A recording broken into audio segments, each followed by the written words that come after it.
Ticket काढतो ना, तर हे महिलांनी उघड्यावर वॉशरूमला जाणं कितपत सेफ आहे मला सांगा. तर तुम्ही इथं बसल्या म्हणजे तुम्ही उत्तर द्यायला बांधील ना आम्हाला. हे 25 रुपये कशाचे घेतात?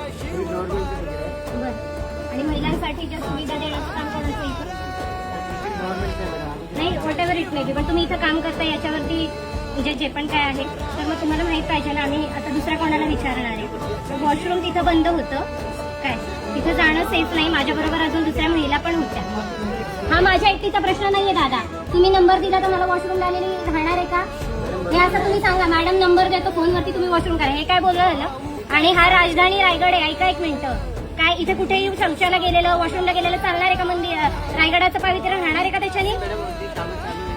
कामं चालू आहेत, मग लोक येण्याचं बंद आहे का? महिला येण्याचं बंद आहे का? आणि मला भूक लागली तर मी 4 तास उपाशी राहू शकते ना? मला वॉशरूमला आली तर मी राहू शकते का? आणि दादा तुम्ही जरा काय फोनवरती बोला, हे उत्तर द्यायची पद्धत आहे का तुमची?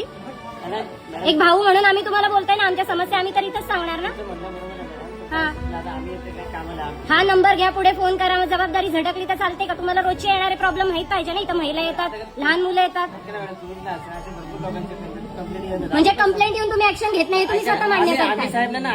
तुम्ही पुढे पोस्ट करा ना. पैसे जे मिळतात ते पुढे पोस्ट करता ना. एक ते जाऊ दे, तुम्ही गव्हर्नमेंट सर्वंट म्हणून पण जाऊ दे. एक माणूस म्हणून, एक बहीण म्हणून माझा विचार करा ना तुम्ही. आणि आमचे 25 रुपये तुम्ही परत देणार आहे का गैरसोय झाल्याबद्दल? ते सांगा. आरोग्य बिघडलं, काय झालं तर काय करणार आहे? उन्हाळ्याचे दिवस आहे, माणूस पाणी पितो, त्याला शिवशीला तर लागू शकते ना. तो पैसे तर तुम्ही घेतात ना. लोकांना सर्व्हिस का नाही देत?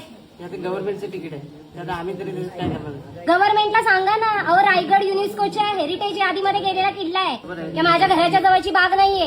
हे जगात आपण दाखवतोय का? बेसिक तर गोष्टी द्या आम्हाला. काही जास्त मागतोय मग फ्री करा. तिकीटच घेऊ नका ना तुम्ही. जर सुविधा देत नाही तोपर्यंत फ्री करा. जोपर्यंत वॉशरूम बांधून होत नाही. का नाही चालत आहे तुम्हाला? जनतेचा पैसा जातोय कुठं? नाहीतर या बायकांनी उघड्यावरतीच बसा म्हणून. जरा तुमच्या घरातली आई बहीण कोणी असेल आणि अशा उघड्यावर गेली ना, तुम्हाला चालणार आहे का? फक्त एक माणूस म्हणून उत्तर द्या मला. आणि आम्हाला तुमच्या नावाशी काही घेणं देणं नाही. I what ever it may be. आम्हाला रायगडाच्या मान सन्मानाची चिंता आहे. इथं उद्या काही गैरकृत्य झालं ना तर डॅमेज काय होणार आहे त्याचा पण तुम्ही जरा विचार करा. 25 रुपये घेतल्याशिवाय तर एक माणूस वर जात नाहीये तुमच्याकडून. तिथं तुमचा काही हलगर्जीपणा नाही. सुविधा द्यायची वेळ आली की हा त्याच्याकडे बोट करणार, तो त्याच्याकडे बोट करणार, हात वर करणार. आणि लिखा क्या देखो वापेकडे, हे पण दाखवा.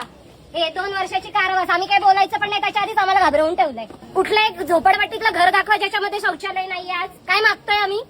ह्याचा तुम्ही सिरियस नोटवर कॉग्निझन्स घ्या please. I request you all please. बघा ते सांगतात आणि काहीच नाही करू शकत आहे.